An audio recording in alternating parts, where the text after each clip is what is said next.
The spring holds your lawnmower's side discharge door closed. It attaches between the door and the deck and applies tension to the door to hold it closed for safety. Over time, the spring will fatigue and can eventually break. A broken spring should be immediately replaced so the door stays closed. Replacing the spring is a repair that you can do yourself, and I'm going to show you how. Hi, I'm Mark Socha. Do-it-yourself repairs like these are easier than you might think.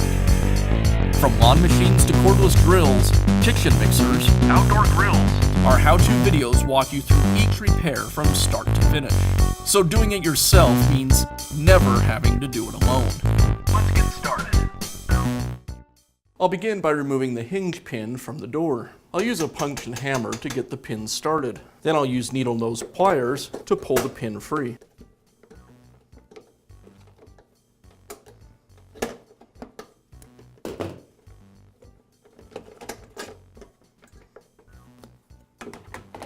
Now I can install the new door spring. I'll align the spring so one of the posts is inserted through the small hole in the door.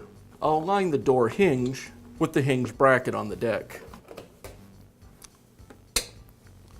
I'll insert the pin through the door hinge and then into the hinge bracket.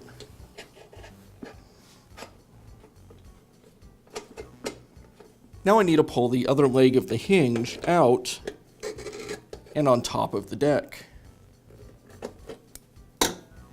I'll use a hammer to tap the pin through the door and into the other end of the hinge bracket.